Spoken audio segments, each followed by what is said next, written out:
Allah menyampaikan dengan sangat terang, sangat jelas bahwa Al-Quran ketika diturunkan fungsinya bukan sekedar untuk dibaca, tapi kurikulum kehidupan yang mengantarkan seluruh keadaan hidup kita menuju kebahagiaan dan kesuksesan sejati. Maka kurang lebih 6.236 ayat, 114 surah, 30 juz itu isinya adalah kurikulum kehidupan. Kita keluarkan tema-tema kehidupan dari ayat-ayat yang sangat indah itu, yang terang dan jelas petunjuknya secara tematik.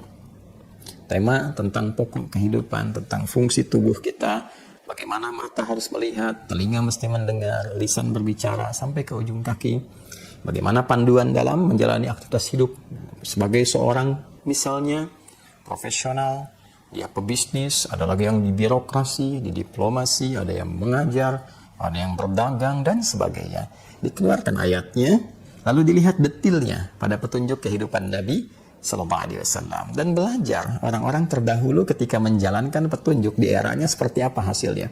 Disempurnakan di era Nabi Muhammad Sallallahu Alaihi Wasallam, diwariskan kurikulumnya sampai sekarang Al-Qur'annya tidak berubah, dan orang-orang yang menjalani itu setiap generasi mendapatkan capaian tertinggi yang membangun peradaban. Sebaliknya, ketika itu dijauhi, apalagi ditinggalkan, na'udzubillah, maka yang muncul ketertinggalan, kemudian kejatuhan, terjerembab. Silahkan lihat perjalanan sejarah. Semakin warisan itu digunakan, semakin cepat mendapatkan satu kemajuan, kecerahan, dan kebaikan. Dan ketika jatuh peradaban itu, riset menunjukkan kejatuhan itu diakibatkan oleh terlenanya pada dunia yang dirasakan dan mulai menjauh dari kurikulum kehidupan yang telah digariskan dalam Al-Quran. Kemudian yang kelima, yang terakhir adalah wabil akhirati hum yuqinun.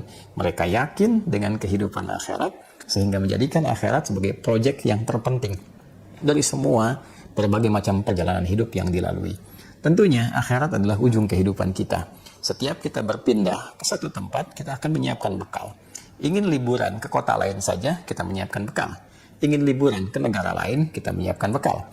Tujuannya saat tiba di tempat itu, kita mendapatkan kehidupan yang memberikan kenyamanan.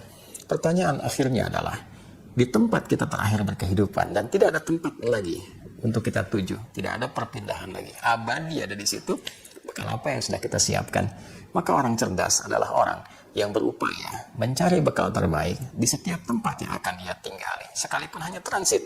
Dan di antara yang tercerdas itu, ia mengumpulkan bekal paripurna untuk tempat abadinya, dan di tempat itulah dia akan hidup selamanya dan tidak berpindah ruang kembali.